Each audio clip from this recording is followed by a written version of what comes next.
Thank you so much for coming to this presentation on instructor presence in online courses.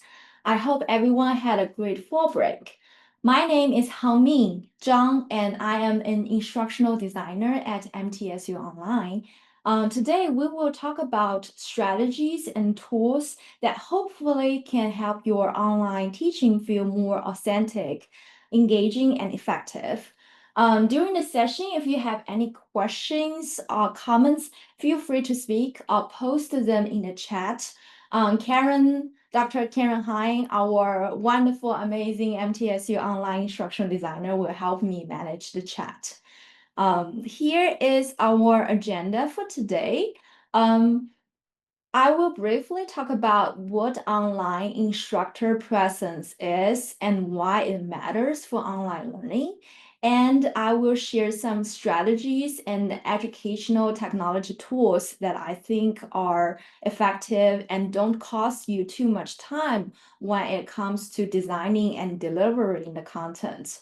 Also, since instructor presence, I think, is a very broad topic, and the strategies that we use as educators can vary from person to person. I'd also like to hear your approaches. Finally, we will have a quick Q&A session. Without further ado, let's get started. So, what is instructor presence and why it matters? I think it means being there for your students. When teaching in person, this presence happens naturally. You are physically in the classroom, you are having interactions with your students before, during, and after class. They get to know your personality, they get to know your style of teaching. However, when you are teaching online, it's going to be a very different experience for your learners. Your presence probably need to be more intentional. Online learners may feel disconnected or isolated if they cannot easily see you or interact with you, especially if they are new to the online environment or if they are new to campus. So that's why it's important that we design some activities, assessments, and communication methods that show you are present and supportive for your learners. Another reason why it matters is that it aligns with regular and substantive interaction, which is RSI. It is a key concept in the US Department of Education regulations that defines what qualifies a course as distance education rather than correspondence course. Regular and substantive interaction means consistent, meaningful, and instructor-initiated engagement between instructor and students in a distance learning course. It ensures that online learning is not just student working independently, but involves active teaching, guidance, and feedback from you as the instructor. And creating meaningful online instructor presence is aligned with RSI. So that's why we think it really matters. I think we can take some simple steps to show that to show to students that we are real people who are available to answer questions, give feedback, and participate in discussions. Small steps can go a long way toward supporting students' motivation, engagement, and success. So I will be sharing some strategies and tools using both D2L and Canvas. D2L is our current learning management system. However, I will probably choose more examples that are related to Canvas since we are going to transition into this new learning management system this year and next year. So the first strategy that I would like to talk about is to have a personalized instructor introduction. You can easily create a short self-introduction video in the learning management system. So let me just give you a quick example. You probably know how to do this, but just let me give you a quick example of how to use this in D2L. So let's say this is my sandbox in D2L, and I would like to create a quick video in this course welcome section, I'm going to contents and I'm going to add video notes and make sure audio and my camera is on and make sure my hair is not too messy. And then I'm gonna start recording. Hi everyone, and welcome to my class. My name is Miss Zhang, and I will be your instructor for this course. I'm gonna stop recording, and then okay, I'm not gonna listen to my own voice. Yeah, I will listen to that later. And so I'm gonna turn on the captions and then put a title and then like just say D2L. And then next, then I'm gonna generate this and then insert this into the space here. And then it takes time to process, so I'm just going to the other one. And then in Canvas, it's similar. So you will do this also like you probably want to do this on the homepage too.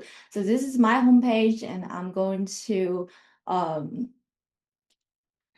insert media here and I'm going to record media and I'm going to record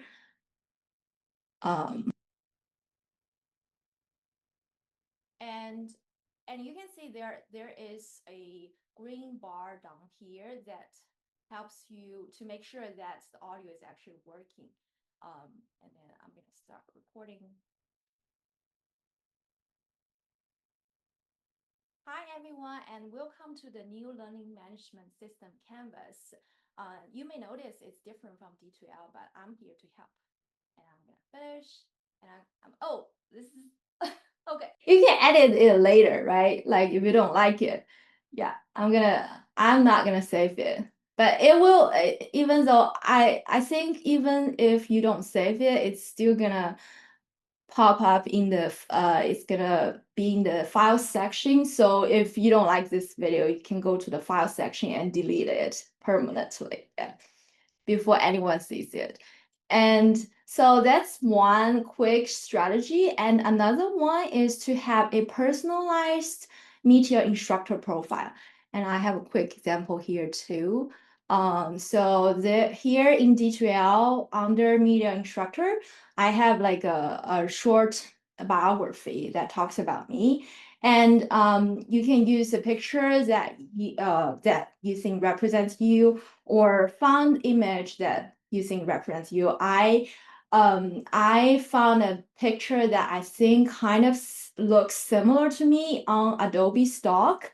And but that picture doesn't have the hairband or the glasses or the puppy. So I uploaded this image into AI and asked AI to generate those components for me. And I think the result is really good. So I'm using this image to represent myself, and I put this image in the space here, media instructor space here. So, and then here I have like a brief introduction that talks about my career path and also my hobbies and interests.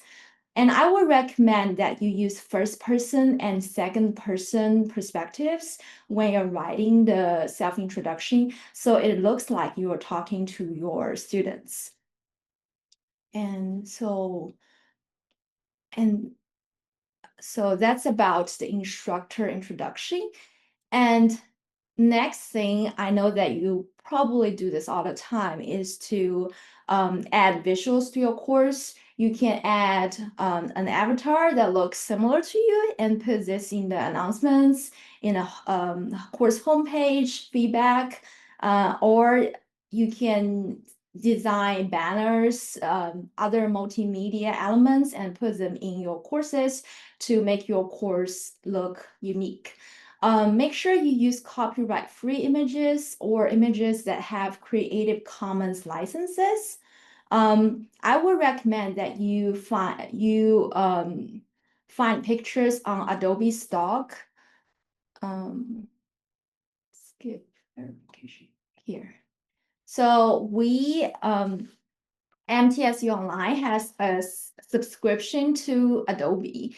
And if you've never used it before, I recommend logging with your MTSU credentials and exploring it. There are many helpful tools here, such as Illustrator and Photoshop. And I would recommend that you start with Adobe Stock, which has millions of free images for you to use. Let's say we wanted to find images about education. And then you can simply click on download and then just download this image and use it for free. And I also noticed there is a new function here. I think more options here. You can edit this and you can actually use AI to generate stuff on the platform. I think I tried this one. Oh, generate variations. I think yeah. So like, let's say I like this banner and I would like to add a book to the image, right? So it will generate this for me. But a lot of times the results are not really as ideal.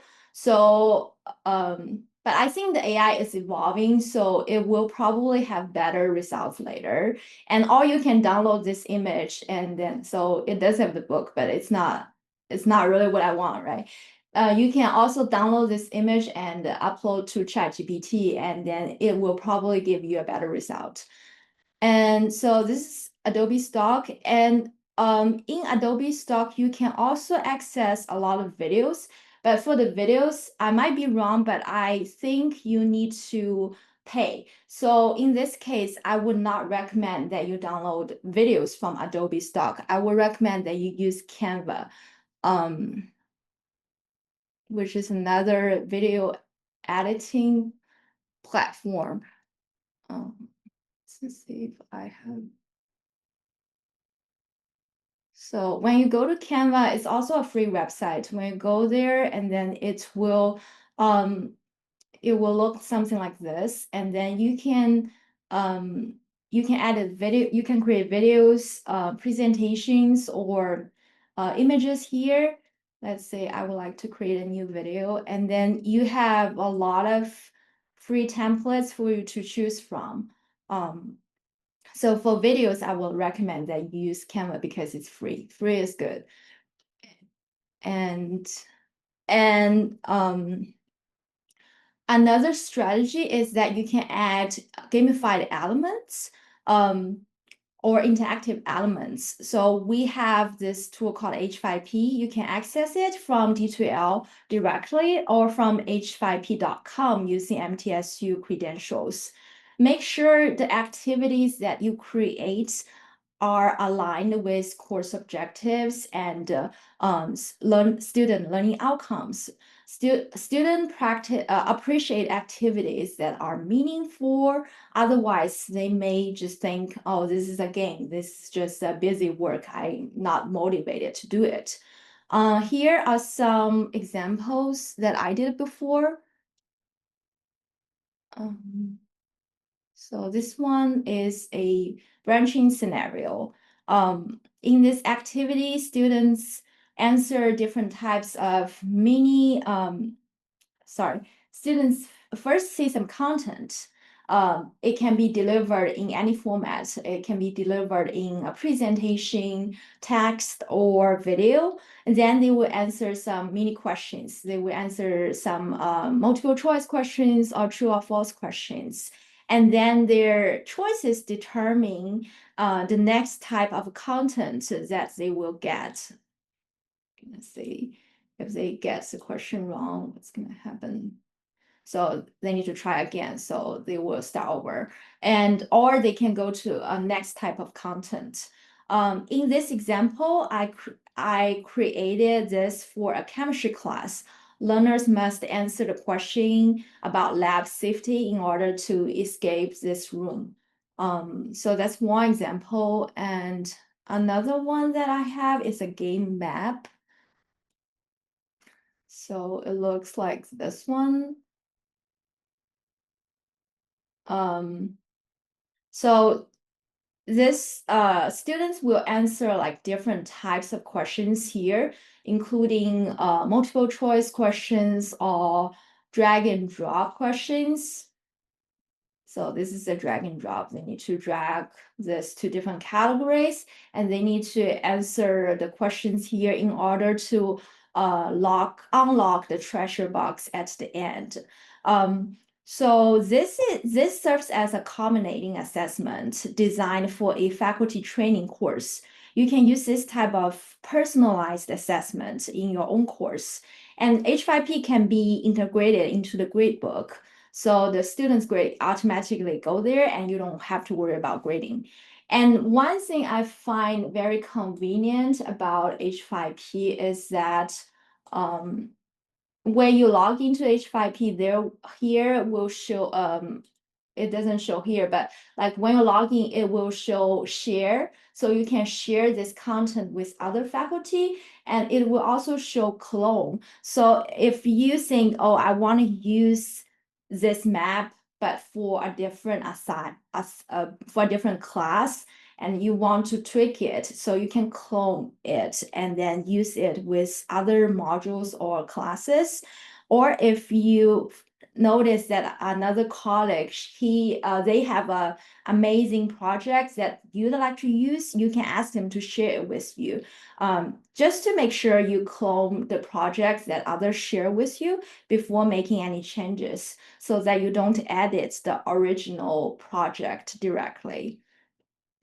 And the last example I would like to show you is it's also a gamified one. It's an interactive flashcard activity. So I think this type of activity works really well for a language learning class or a lesson designed to help students learn specific concepts. They will go over the flashcards that have pictures and descriptions on the front. Then they are going to flip over to find more explanations or related information. This mini project I created was used in a student orientation course about the 5 steps students need to take to apply for financial aid. Compared to like a large block of text, I think students may learn more from may learn more from this type of interactive activity. So those are the 3 examples about gamified projects. And then the next one is about discussions and feedback. Having discussions, having interactive, meaningful discussions, and giving feedback to students often makes students' learning experience more personalized, more unique, and more authentic. D2L we all know that D2L has a very powerful discussion tool that helps build a sense of online learning community that resembles an on-ground class.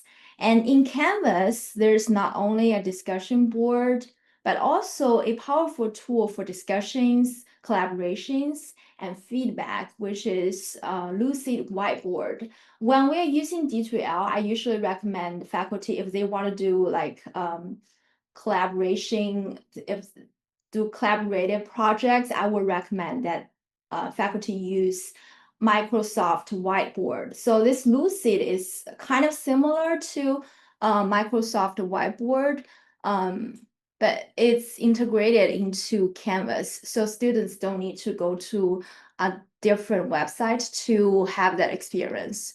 Let me see if I can open this and show this project to you quickly. So when you're in Canvas, you will find Lucid here in the navigation menu. Okay. Okay, so my cookies don't work here. Let me see if I can use the Chrome to work. So give me 1 second.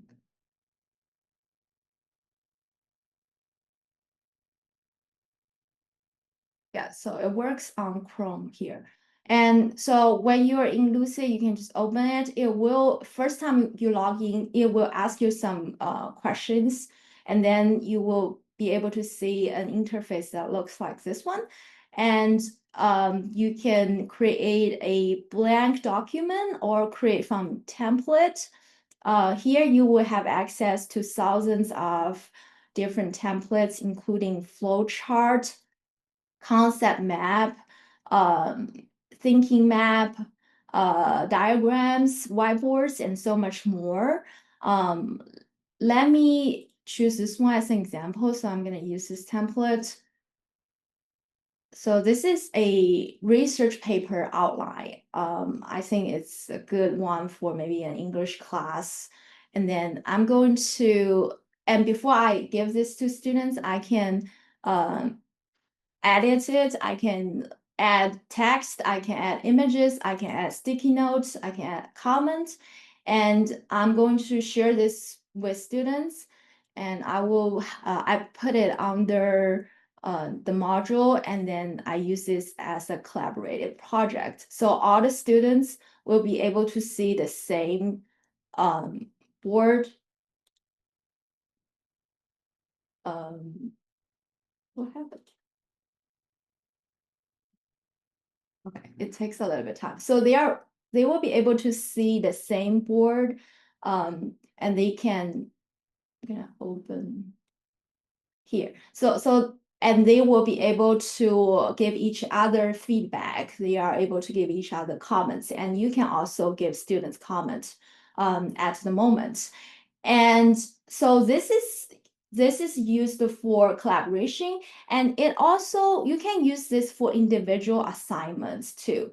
So let's say I think, okay, so after students brainstorm their research paper outline together, I think everyone should submit their individual paper outline. So in this case, I'm going to assignments. I'm going to assignments here, and I'm going to create a new assignment, and I'm going to ask the students to submit the, this one doesn't, sorry. Maybe it's because the different, it looks like different browsers will look a little bit different. Let me try this one. Assignment, and then I'm going to, oh, here I find it, submission type. So I'm gonna submit this as Lucid. So I'm gonna click on Lucid, then and then I'm gonna click the one that I selected. And then this will be in the assignment section. And I went over this very quickly. Helen, our Canvas trainer, will go through this in depth. I just wanted to show you some examples that, and also the tools that we can use for online instructor presence. So now you can ask the students to submit this paper outline as an individual assignment. So in this case, Lucid Whiteboard can be used both as the collaborative tool and also as the individual assignment. And you can make it personalized and customized to your needs. So this is about collaborations. And then another thing I would like to talk about for feedback is it's important that we give personalized and authentic feedback to our learners. If we want to give them like written feedback, a really quick way that we can do is to use SpeedGrader in Canvas. We also in D2L, we have the quick eval, right? And then in Canvas, we use the SpeedGrader. And it will look like something like this. When students submit their assignments, you are able to give them feedback. And on the right side, there is a column which is called the comments bank. So if you use some comments that you think apply to multiple students. You can save them in a comment bank. For example, in this case here, let's say I think these students need to have a better title for his paper. I'm going to click on improve the title, and then it will show up in this section about the comment. So it will save you a lot of time when you give students feedback, but at the same time, it's going to be personalized feedback. It's gonna be it's going to be appropriate for your students' needs. So, and also in your comments, I suggest that highlight what students did well before you offer maybe 1 or 2 suggestions for improvement. Research shows that people respond better to constructive feedback than to corrective feedback. And also you can record a short video or audio feedback and then put it in the feedback section in both D2L and Canvas. Or you can maybe create a general feedback and then upload it there for some students. So those are the strategies and tools for discussions and feedback.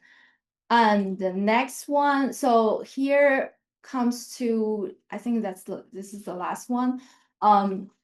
So you can also have like a personalized course conclusion, conclude the course with a personal message, and share your ideas and thoughts about this course in the semester, and also show your appreciation for students' efforts, and also let your students know that you are available for future questions, or if they want to take more advanced courses that are related to this course, they can always come to you later. And here I have a quick example. So this is a short video, and it's very simple. I'm pretty sure that yours is going to be much better than mine, but I just wanted to give you a quick idea.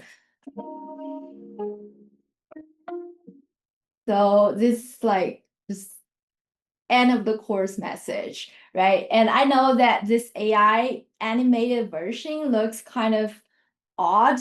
However, I think, I'm confident that AI, because this is like the free version, so this is what I get. And I'm confident that AI will evolve quickly and generate more like natural animated images, right? Plus, I think, a slightly quirky looking avatar might leave students with a stronger impression of your course, right? So, and I only spent maybe like 1 minute working on this video in Canva. So if you want to have some quick videos, I would recommend Canva. So that's the example. And I think that's about the end of the strategies that I would like to talk about. Before we come to the last activity, which is the sharing moment and Q&A section, I wanted to briefly talk about our next webinar and workshop, which is Adventures in Accessibility. So we have been informed that by April of 2027, all of our web content must be 100% accessible according to the law. So we know that, some documents are easy to make accessible, like Word document or PDF. No, not PDF. PowerPoints are easy to make it accessible. But for PDFs, for some other documents, it's really difficult to make it 100% accessible, right? So in this session, we will talk about tips for creating high quality, accessible instructional materials. So we hope that you can join us or share this with faculty who might be interested. And now here comes to our last activity. I'm curious about what some ways you currently do to personalize your online course or make your presence known to your learners, or what strategies you would like to try in your future courses. It can even be like a very small activity or small thing that you do that you think may help your course provide a unique experience for your learners. Would anyone like to share? I will. Thank you. I do many of the things that you suggested, but one thing that I do, I leave a lot of personalized feedback, which really means a lot to Mhm, students because they know it's really coming from me. But in my introduction post, I every because all my classes are online, every course has an introduction discussion forum, and everybody has to introduce themselves. I mhm, personally respond to every single one, mhm. which takes a lot of time. But Yeah. but then to me that tells them that I cared enough to read about them, to think about what they said, and to respond to it. Like if they talk about a book they like or a hobby they have Mhm, or something, and to try to make that connection that, hey, I'm interested in you as a person, not just as a number on my grade sheet.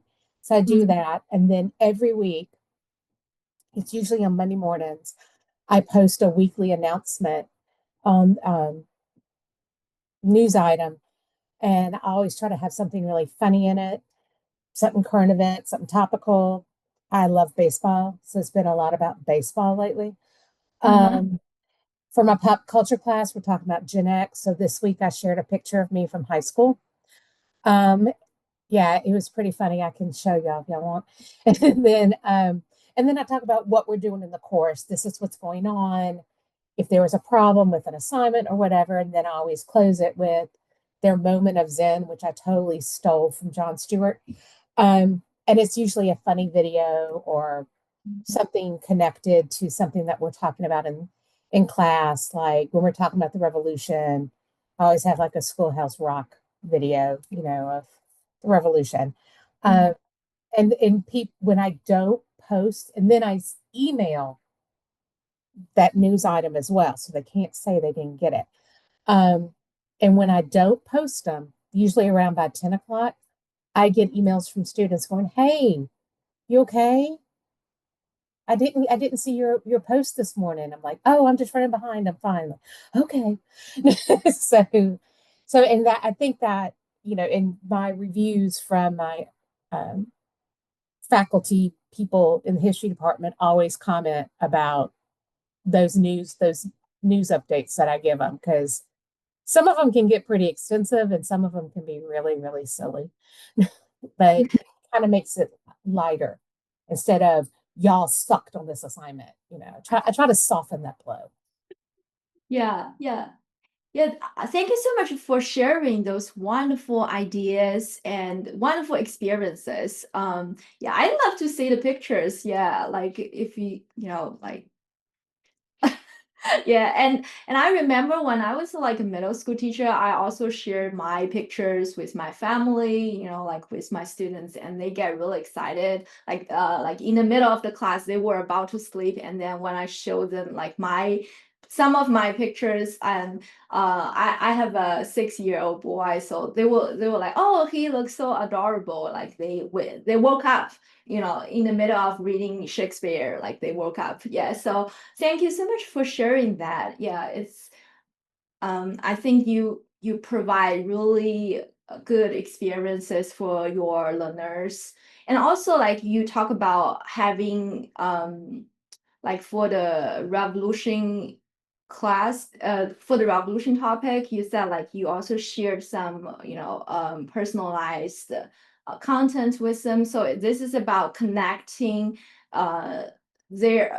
connecting the personalization part to the topic, right? So this is or like a maybe like a text to word connection or text to self connection. So those are really helpful pedagogical strategies. Thank you so much for sharing that. Anyone else would like to share your moment? It can just be like a really small thing. Jenna, I know that you have a And, lot. I've been and And you inspire me a lot, and I'm nowhere near anywhere near as like Anne. But this semester, I'm teaching a very small class, and on the discussion, instead of going in and typing feedback to every individual student just for that student to read, I've taken their discussion post and I go in and I reply to everybody with that discussion post, but I go in and I do my feedback in purple. And sometimes I do it in bold, just so that, because it's something that I think everybody would enjoy. But I learned this summer, I did a class with, what's the other instructional designer? Yes, but she did, I think that's it, but she did her feedback in purple, and or maybe it was green, but it was one of those colors, and it was very soothing. I've started using purple for feedback instead of red. Oh yeah, that's good. Yeah.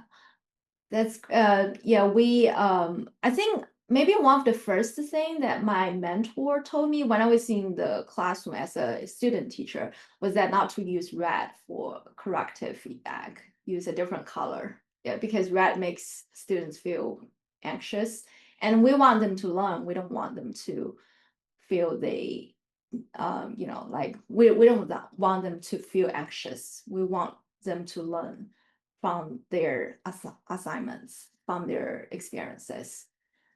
All right, any questions or comments you'd like to share at this moment?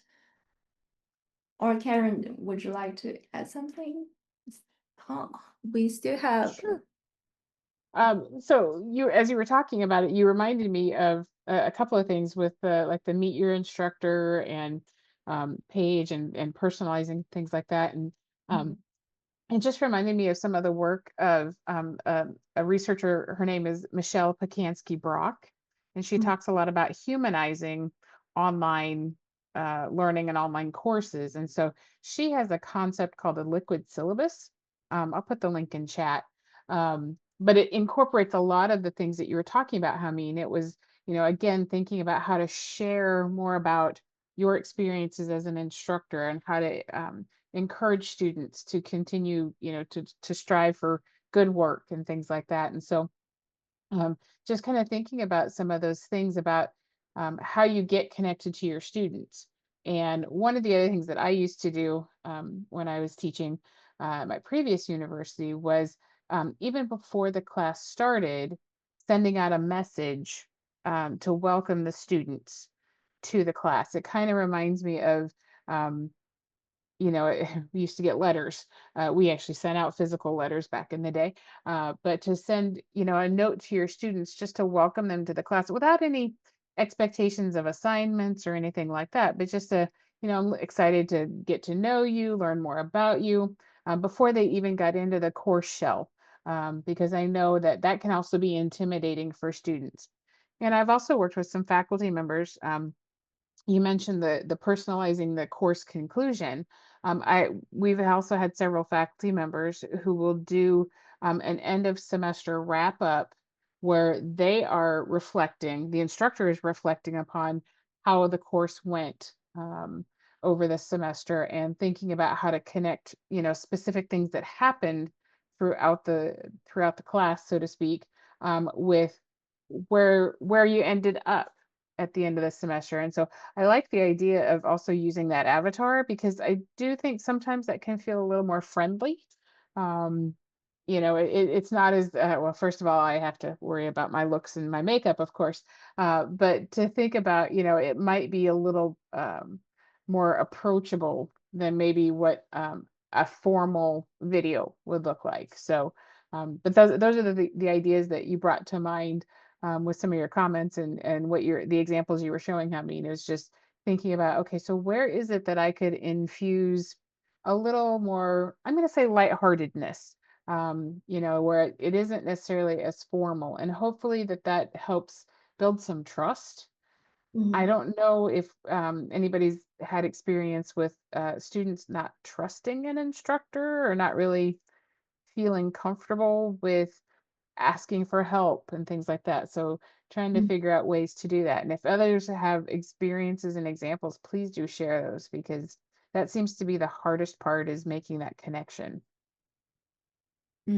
Yeah, especially since they don't see you like physically, they don't come to this on-ground space to see you. Then yeah, I think it's really hard to make that connection and make that trust. Yeah. And so I really appreciate that and Janet, and like all the instructors, like you spend so much time responding to students like discussions, like even for the self-introduction, like you get to know their hobbies and interests. You tell them that you care about them, right? So that they can come to you for any questions or trouble they have. Yeah.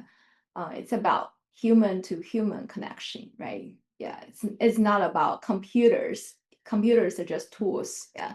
So yeah, I think that's comes to the end of my presentation today. Yeah, I think I finished like early. Yeah. Any like last minute questions or comments? I do want to defend my fashion choices in 1986. Um, my mother actually made that pinafore for me, and I loved it. Um, I wish I could still fit into it. I wish I had it to fit into. But if you will observe, we are quintessentially 80s, but two very opposite things. And my sister's hair, that was tame. That she could make her, and actually, she did not have as big a bangs as our cousins did. Our cousins were like ski slopes. We could not go near open flame. That's obvious from the hairspray. But my sister went for more of the goth look. And this was for a Christmas Eve mass with our grandparents. So, we were trying to be tasteful and respectful, but it was a different era. Well, and I just have to ask, what did your students, how did they respond? Did they offer their fashion critique? Did they offer their, oh my gosh, Not that's yet. totally 80s? Okay. Yeah, I'm I just posted curious. this today. I sent it out to them today. Since we were on break, I did my announcement today, my news item today. So haven't heard anything back yet from them, but um, I'm sure a couple of them will have something to say. And then some of them will, of course, ignore everything like they always do. Because I've got it in 6 emails in the last 2 days from people who just realized they're failing because they haven't Oh, turned in any work. And I'm like, if you get to module 2, how do you not know you didn't do module 1? I want to understand the logic that you didn't realize. And then in my pop culture class, I had one email that said, "Hey, Dr. Mulhearn, I just realized that I'm actually in a history class, and I'm sorry about that, but is there any way I can make up some of the work? I have an F now, what? Oh my. ma'am." And it was all one sentence, all lowercase. Awareness is an important thing. It is. It is. Wow. But I will let you know if any of them comment on our fashion choices. So, Well, I was gonna say, and since you're teaching a pop culture class, this is a great way to make a connection between your lived experience mhm. and their current lived experience. That's what I start to think about is, again, you're making some reality checks here, right? It's like you're not just talking about what happened in the past. You're showing more than, like, okay, I was there. You're giving that authentic learning opportunity, in my Yeah, opinion. and I told them if Um, they wanted any information about life in the 70s and 80s, hit me up. I do have 2 students that probably share my life experiences. They're a little okay. older, but Well, yeah, and but so the discussion just opened, so it's going to be yeah. interesting to see what they say. Well, and as Hameen also mentioned, I know Janet, you do a lot of things where you're also connecting to authentic things, real life experiences and real life examples. And I'm sure that everyone has had that experience of, I don't understand what this means. And it's up to the instructor to kind of help foster that connection piece. And so just kind of thinking about how you as your presence makes that happen, because you are crafting the experience and laying out things explicitly, or trying to lead that horse to water, so to speak, and just trying to help them, guide their own learning to making those connections. So that's an important piece. I think, Hangmin, you even talked about how you use some of the pop cultural references from your own background when you were teaching English as a second language and trying to help make it real for your students. Yeah, So it's all about experience and what makes your course different from like a YouTube course, like a LinkedIn course, right? It's because you as a person is different. So yeah, and then when students realize that, they will make more meaning from what they are learning. Yeah. Yeah. Well, thank you so much for participating in this presentation, and thank you so much for the wonderful discussions. We know that this year and next year, like really special, because we're transitioning from D2L to Canvas. If you have any questions, and about the learning management system change, or about how to implement those like great ideas, those pedagogical ideas into your courses, please feel free to contact us at MTSU Online. Thank you so much for your time.